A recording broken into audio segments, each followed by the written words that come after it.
ataitwa Emanueli. Maana yake ni Mungu pamoja na wanadamu. Halafu Masihi anatokea, yuko hapa sasa. Alizaliwa na bikira huyo huyo.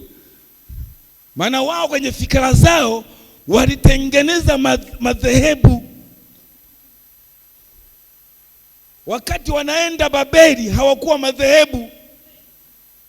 Waliporudi kutoka Babeli wakaja wana madhehebu. Yamefanyika Mafarisayo na Masadukayo. Na hao wote walikuwa na itikadi zao. Mafarisayo walikuwa naamini ufufuo wa wafu. Lakini Masadukayo hawakuamini ufufuo wa nini? Lakini wote walikuwa na lindo na kitu hiki, Torati. Walikuwa na kuhani mkuu mmoja, lakini madhehebu tofauti. Unaelewa jambo hilo? Na Yesu wakati anazaliwa aliwakuta katika hali hiyo, wameshaunda hayo madhehebu yao. Na Mungu kamwe hajawahi kuunda madhehebu hata siku moja. Halipo hata dhehebu moja ambalo Mungu aliwahi kulianzisha. Halipo hata hili. Jina la Bwana libarikiwe sana. Halipo. Mungu hajawahi kuunda madhehebu na hatafanya hivyo. Jina la Bwana libarikiwe. Madhehebu yameundwa na mwanadamu kuwagawanya watu wa Mungu ili wahitirafiane, na hiyo ndio Babeli nyingine. Kama Mungu alichafua lugha wakati wa Babeli, wakapatikana Wasukuma pale na Wapare pale na Wazungu pale, Mungu alichafua lugha ya dunia. Halafu Mungu huyo huyo, kwa sababu mwanadamu ameacha kutenda yale ambayo Mungu amesema, ukaja tena ukengeufu mwingine, yakatokea makabila mengine ya kiroho, madhehebu. Na ndio maana hatuwezi kuelewana.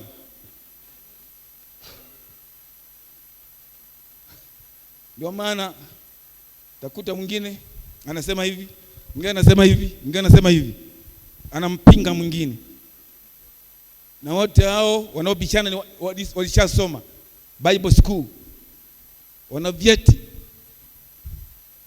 wamesomea. Mwingine digrii ya elimu ya uungu, anamchallenge mwingine ambaye naye ana elimu ya uungu. Sasa nani yuko sahihi? Lakini mimi nasimama mbele ya Yesu ambaye anasema, na kushukuru wewe Baba mbingu na nchi, mambo haya uliwaficha watu wenye hekima na akili, uliwaficha wasomi, ukawaficha matajiri, lakini ukawafunulia watoto wachanga. Ndivyo ilivyopendeza mbele zako. Hakuna anayemjua Baba ila Mwana, na hakuna anayemjua Mwana ila Baba, na yeyote ambaye Mwana anapenda kumfunulia. Halafu akasema, njoni kwangu ninyi nyote mnaosumbuka na kuelemewa na mizigo, na mimi nitawapumzisha. Bwana bariki sana. Jina la Bwana libarikiwe sana. Naye alifanya jambo lile lile kwa wakati huu, akaufanya mgumu moyo wa Hitler. Kwa hiyo walipochukuliwa utumwani, walienda tena wakati wanaasi serikali ya Rumi, wakati wa Titus au Titus. Si wanasema Titus, sisi nani sijui, wanajua Waingereza, sisi tunaita Tito. Bwana bariki sana. Kaisari Tito aliwachukua wale wa jamaa. Kwanza Wakristo hawakukutwa humo. Wakristo hawakukutwa humo. Walitoa unabii kwamba huu mji utafanyaje? Utabomolewa. Jamaa hamna. Utabomoaje wakati ukuta umejengwa kwa miaka mingi hiyo? Ukuta ulijengwa ulikuwa mnene. Enzi za kina Ezra. Wakasema hamna. Na Yesu alisema ombeni siku hiyo isiwe siku ya Sabato wale siku za baridi. Na walikutwa ilikuwa ni wakati wa baridi, na ilikuwa ni siku ya Sabato. Maana wakati wa Sabato malango yalikuwa yanafungwa.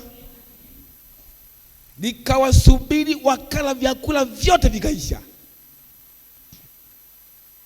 Jina la Bwana libarikiwe sana. Niliona hilo. Alafu walipomaliza kuvila vyakula wakaanza kula magombe ya miti. Wakayala magombe ya miti yakaisha. Alafu wakafanyeje? Wakaanza kuwala watoto wao. Nafikiri mambo haya ni rahisi ndugu. Maana Waisraeli walisema wenyewe walitimiza wakati wa Titus. Na walikufa kweli Waisraeli. Ile mifereji ya maji machafu ikawa mifereji ya damu. Jina la Bwana libarikiwe sana. Ikawa ni mifereji ya nini? Ya damu. Unaona jambo hilo? Wamehakikisha kwamba wameishiwa nguvu, ndipo ule mji ukapigwa kwa makali ya upanga. Ule mji ukawashwa moto. Ukuta ukaangushwa. Hekalu likabomolewa. Haleluya. Likabomolewa. Vile vinara vya taa 7 vya dhahabu vikachukuliwa vikapelekwa Rumi. Kuonyesha kwamba nyakati 7 za kanisa ziko kwa ajili ya mataifa. Haleluya. Si walimkataa ndugu? Walimkataa. Unapomkataa Mungu aliwapofusha. Na ndipo hapa anapozungumza yeye. Tunajua kwamba tangu walipoondolewa wamekuwa utumwani kwa muda wa miaka 2500. Wamepata uhuru wao kwa mara ya kwanza. Wamepata mwaka 1948. Ile bendera ya kale ya mfalme Daudi ikaanza kupepea kwenye nchi ya Israeli. Haleluya. Jina la Bwana libarikiwe sana. Kile wakati wanaingia kwenye ile nchi walipewa sehemu kadogo. Na unajua Waisraeli wanajua namna kupigana. Walifanyeje? Ni ule mtindo ule wa kaskazini, mashariki, magharibi na kusini. Walipigana, wengine wakaenda hivi, wengine wakaenda hivi, wanapigana, wengine wanaenda hivi, wengine wanaenda hivi. Wakaanza kupanua maeneo. Na hivyo vita vinajulikana vya mwaka 1967.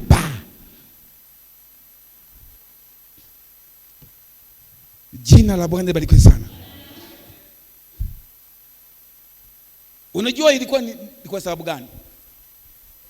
Ni kwa sababu wanakuja kuwapata wale 144,000. Ni hatari. Jina la Bwana libarikiwe sana. Lakini wakati wa kurudishwa wameikandamiza dunia. Walikuwa mafashisti ambao walikuwa wanajua kupigana. Hitler wa Ujerumani, Stanley wa Japani na Mussolini wa Urumi. Hao waligawana mabara. Wewe pigana kwenda hivi na wewe pigana kwenda hivi. Mwingine akapigana kuja Afrika. Jina la Bwana libarikiwe sana. Wayahudi wamekufa wengi, wamechomwa ndani ya majengo, wanamwagiwa lami na ile nani majivu yao. Ni hatari ndugu. Wamekufa wengi, mamilioni ya Wayahudi. Jina la Bwana libarikiwe sana. Ikawa ndio sababu ya kusambaa duniani kote. Ujerumani kuna Waisraeli kule Marekani kuna Waisraeli, idadi yao ni milioni 7.5. Wametawanyika duniani. Ujerumani wapo, inaoongoza kuwa na Wayahudi wengi ni Marekani. Na ndio maana Marekani inabarikiwa. Ngoja niwaambie.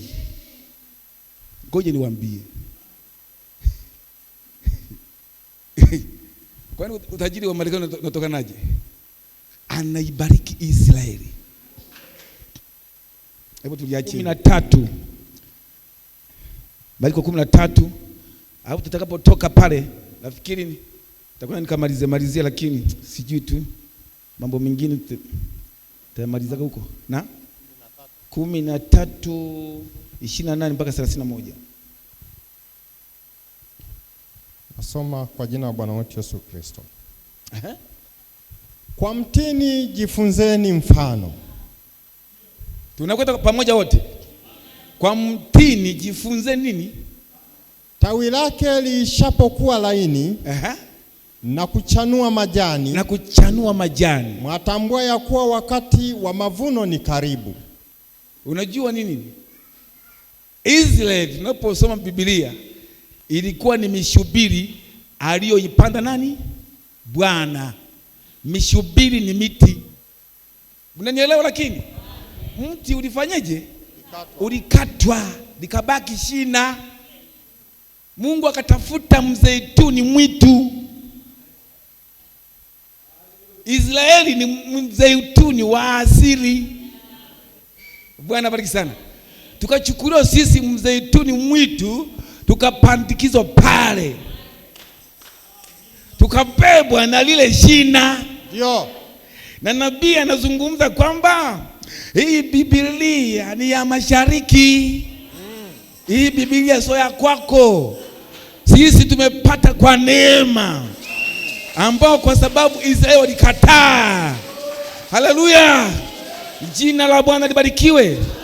Unaliona jambo hilo wapendwa? Jifunzeni kwa mtini. Israeli ilikuwa ni mti uliokatwa.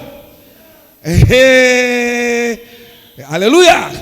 Wakati Yesu anazungumza akiwa pale Yerusalemu, wasingejua, wasingefanyeje, lakini wao walimkataa pale. Na ndio maana Paulo akasema lilikuwa neno la Mungu linenwe kwenu kwanza. Sasa tazama tunawageukia mataifa. Unaona jambo hilo? Kwa sababu walikataa. Ilikuwa ni unabii unatimia. Jina la Bwana libarikiwe sana. Ilikuwa ni unabii unafanyeje? Unatimia. Kwa hiyo Israeli ni mti uliokuwa umekatwa. Watu wa mataifa tukapandikizwa pale. Hebu tuendelee kidogo. Hebu kamaliza sehemu. Nanyi kadhalika. Myaonapo mambo hayo yanaanza. Mnapoyaona hayo mambo yanaanza, tambueni ya kuwa yu karibu mlangoni. Tambueni ya kwamba yuko mlangoni. Amini nawaambieni. Kizazi hiki hakitapita hata haya yote yatimie. Yaani ni hivi, kile kizazi kitakachoona hayo mambo, Waisraeli wakirudi nchini.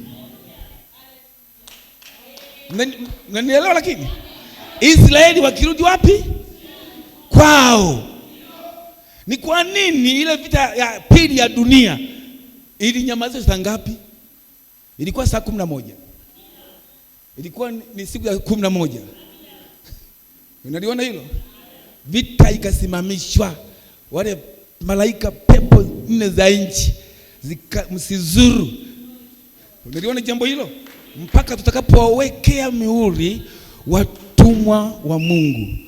Sisi sio watumwa. Waisraeli ni watumwa.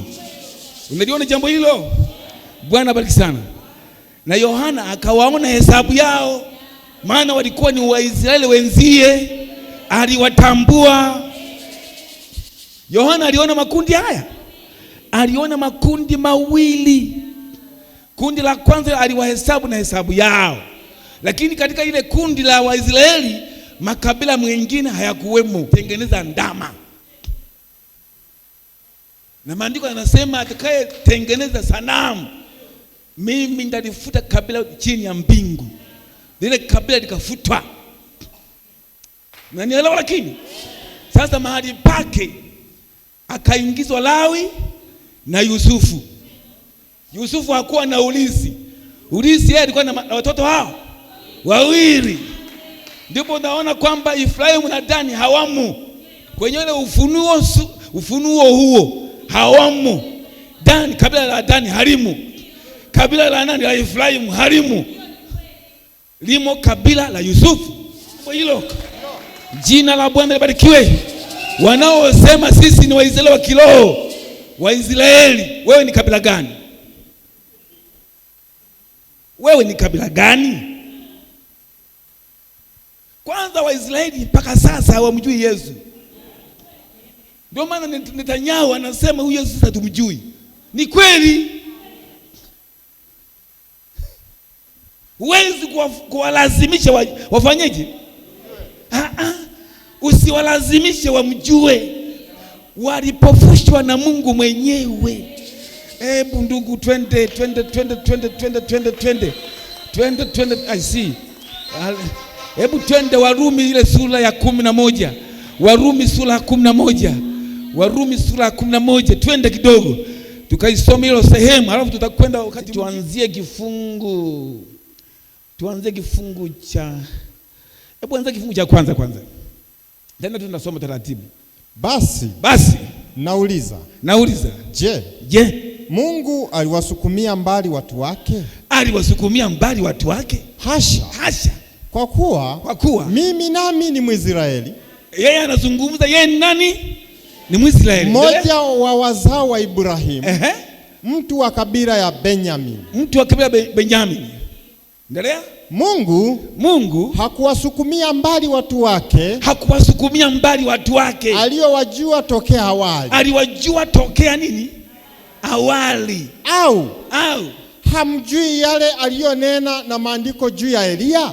Elia naye aliwashtaki mbele za Bwana kwamba umewaua manabii wako na kuibomoa madhabahu yako, nimebaki mimi peke yangu.